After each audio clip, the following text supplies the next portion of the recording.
The Malice at the Palace. On November 19, 2004, a regular season game between the Indiana Pacers and the Detroit Pistons escalated into the most infamous brawl in American sports history. The conflict began with a hard foul on the court but rapidly spiraled out of control when a spectator threw a drink at player Ron Artest. This action triggered a physical confrontation between players and fans in the stands, shattering the invisible barrier that separates the audience from the athletes. The ensuing chaos resulted in unprecedented suspensions, massive financial penalties, and a severe public relations crisis for the league. In the aftermath, executives implemented stricter security protocols, limited alcohol sales late in games, and eventually introduced a mandatory dress code to reshape the public image of its players. It remains a defining moment that forced a complete overhaul of how the organization managed player conduct and arena safety. The Tim Donaghy betting scandal. In the summer of 2007, an investigation revealed that a veteran referee had been wagering on games he was actively officiating. Tim Donaghy had served as a referee for over a decade, quietly passing inside information to bookmakers and making calls that influenced the point spread to secure his own bets. This breach struck at the very foundation of professional sports, which relies entirely on the perception of a fair and impartial contest. Fans and media immediately began scrutinizing past playoff series and regular season anomalies, questioning whether the outcomes were legitimate or orchestrated. The revelation led to a federal prison sentence for Donaghy and forced the league to completely restructure its officiating department. They introduced centralized reviewing systems and more rigorous background checks for referees, attempting to rebuild a public trust that had been profoundly damaged by the actions of a single official. Game 6 of the 2002 Western Conference Finals.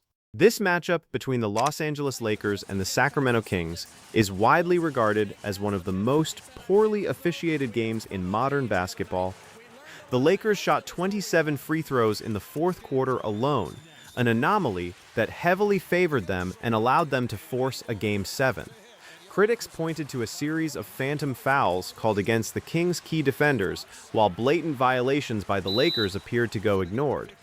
The disproportionate whistleblowing fueled widespread conspiracy theories that the league desired a high-stakes, large-market team to advance to the finals for better television ratings.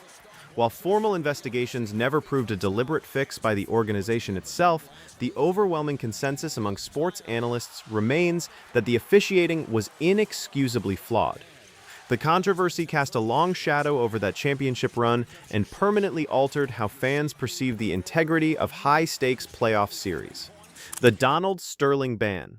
In early 2014, an audio recording surfaced featuring the longtime owner of the Los Angeles Clippers making racist remarks to his associate. Donald Sterling had a long, documented history of discriminatory practices in his real estate business, but this undeniable tape brought his personal conduct into the immediate spotlight of the sports world. Yeah, it bothers me a lot that you want to broadcast that you're associating with black people. The players, coaching staff, and public demanded swift and uncompromising action. Newly appointed Commissioner Adam Silver faced his first major leadership test and responded by issuing a lifetime ban and a multi-million fine, effectively forcing the sale of the franchise. This decisive action set a modern precedent for ownership accountability, demonstrating that financial investment does not grant immunity from the ethical standards expected by the league and its workforce.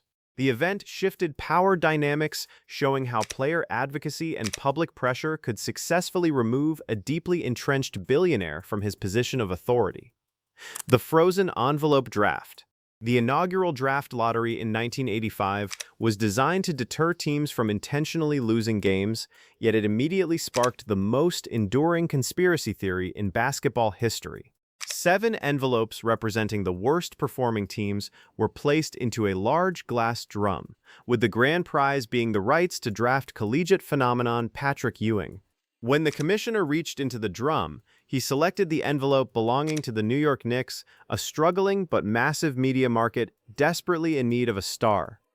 Observers noted that the selected envelope appeared to hit the side of the drum with a heavy thud, leading to rampant speculation that it had been artificially frozen or bent to ensure the commissioner could easily identify it. Though completely unproven, the theory persists decades later as a perfect illustration of how fans inherently distrust corporate sports entities when the outcomes align too perfectly with financial incentives. The Jail Blazers era. During the late 1990s and early 2000s, the Portland Trail Blazers assembled a highly talented roster that became equally famous for its continuous legal troubles. Players on the team were frequently cited for marijuana possession, domestic disputes, and violent altercations, creating a chaotic locker room environment that alienated the local fan base. The media aggressively covered their off-court transgressions, branding the team with a derogatory nickname that overshadowed their deep playoff runs. This era highlighted a significant culture clash between a conservative local market and young athletes who lacked proper organizational guidance and discipline. Management eventually realized that talent alone could not sustain a franchise if the public relations damage became insurmountable.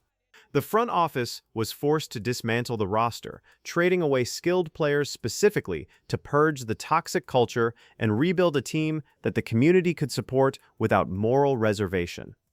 The Latrell Sprewell incident. During a closed practice in late 1997, a verbal altercation over passing drills turned physically violent when a star player attacked his head coach. Latrell Sprewell choked PJ for several seconds before being pulled away by teammates, only to return minutes later to throw a punch. The sheer violence of an athlete assaulting their coach sent shockwaves through the sports community and prompted immediate, harsh disciplinary action. The player's contract was voided, and he was handed a suspension that spanned the majority of a calendar year. The conflict ignited intense national debates concerning player-coach dynamics, race, media portrayal, and the limits of appropriate punishment. It forced franchises to reevaluate how they handled internal disputes and the psychological well-being of their rosters, while also setting a hard legal baseline for how far a sports league could go in restricting a player's ability to earn a living following an unprecedented transgression.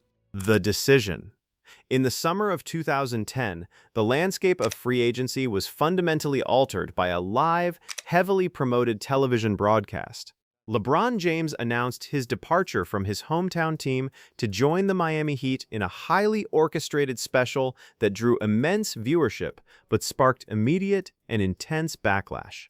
The spectacle was widely criticized as an exercise in vanity, lacking empathy for the fan base he was leaving behind. Jerseys were burned. An owner wrote a notoriously scathing open letter, and the athlete became a universal villain for the next several seasons. However, the move represented a profound shift in player empowerment, proving that athletes could take absolute control of their own narratives, contract negotiations, and career trajectories. While the execution of the announcement is still viewed as a public relations misstep, it successfully ushered in the modern era of player mobility and super teams that defines the current basketball landscape.